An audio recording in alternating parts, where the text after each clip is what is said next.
Hello and welcome back to Wireman's Whimsy. This is another alternate card using elements from the March 2025 Paper Pumpkin kit called Daisy Daydreams. So I mentioned in the last video that someone had commented that, how could you change up the card a little bit? So thank you to Bonnie for giving me the idea. Bonnie, you always leave such great comments, and you are such an inspiration when I'm doing these. So I've pulled in the Cheerful Daisies set, excuse me, for the greeting, wishing you the brightest birthday. And Bonnie had said, bees, they're cute, but not necessarily my thing. I'd prefer butterflies. But because of the honeycomb on here, butterflies might not work. And I thought, well, maybe blending brushes, excuse me.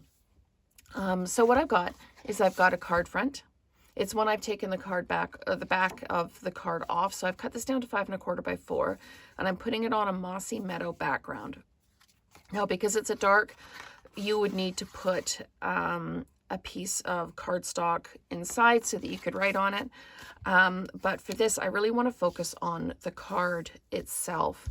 So I've got the Old Olive and a blending brush. I'm not using Mossy Meadow for this. I'm using Old Olive. And what I'm going to do is I'm going to add ink kind of around the edges here. My goal is to kind of schmutz up the hive kind of thing, just to kind of take the interest off of it. So I'm just adding the color around. I'm just trying to make it more part of the background than part of the foreground. And I thought I'd do a couple of different colors. I'm going to come in with the crushed curry afterwards, and just hopefully it'll just mute all of that down so it doesn't stand out quite so much. I just want it to be a little bit more in the background, and then it'll be more like it's just part of the decoration. It's not really a defined kind of thing. So I'm going to come in with the crushed curry and just go over top of that, and hopefully just make them just disappear a little bit, become more a part of the background. And part of the reason I used the Old Olive is to kind of pull the greens in a little bit towards the center of the flowers, so that you're really, really focusing on the flowers and not so much on the outside of the card. The outside of the card, I'm just trying to minimize the impact of those honeycombs on there. So just coming back in, adding a bit more color, and they are minimizing for sure. You still can see the pattern underneath, but again, it becomes more of just a background detail and not all about the honeycomb. Because what I've done now is I've kind of moved the emphasis to the bright, to the white at the middle, so that you don't see it so much. You still do see the honeycombs, they are still there. If you use like a darker color to blend them out, you probably wouldn't see them quite as much. But it's a way to take the emphasis, or take the eye away from the outside of the card where those honeycombs are, and move it to the middle. So I can go ahead and I can add this to my card base like this. And then I'm going to stamp my greeting and build up kind of the center of the card. And that's one thing that I learned in my junk journal class, is about building up. Like, you don't build the whole thing, you build elements and you put them together at the end. So I'm going to take my Old Olive, and I'm taking one of the banners from the set, and I'm inking up the wishing you the brightest birthday. And I'm just going to stamp this down on the banner from the kit. There we go. So wishing you the brightest birthday. And again, I didn't do this in the yellow because I want to really remove our eye from the yellow. I want our eye to focus on the green. So we're, again, not looking at the honeycombs. So what I'm going to do is I'm going to take one of my, one of the strips that came with the kit, and I'm just going to trim it down so it fits on the greeting.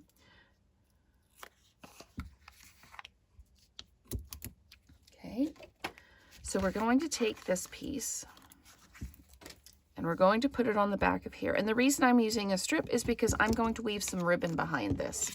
I've got one of the die cuts, the green die cut, again, really pulling in the focus to the green and the white and away from the yellow. Sometimes diversion as opposed to masking. So, and I am just looping this and looping it.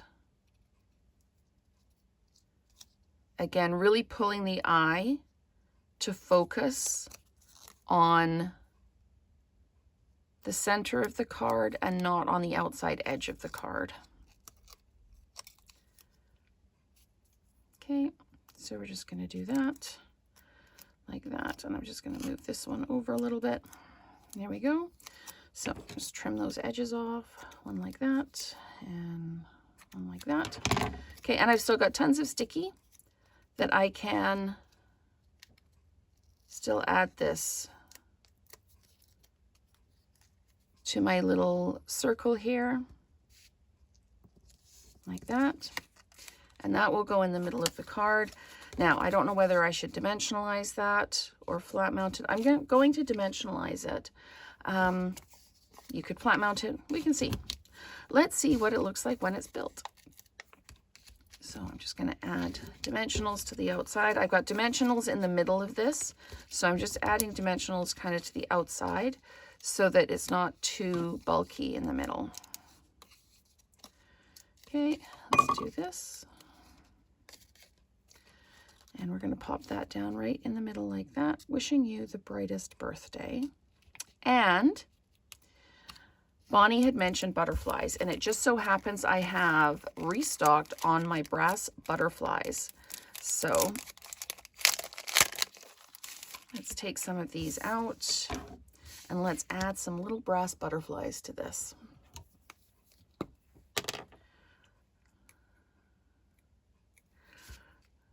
So we're going to pick one of these up and we're going to pop it right here.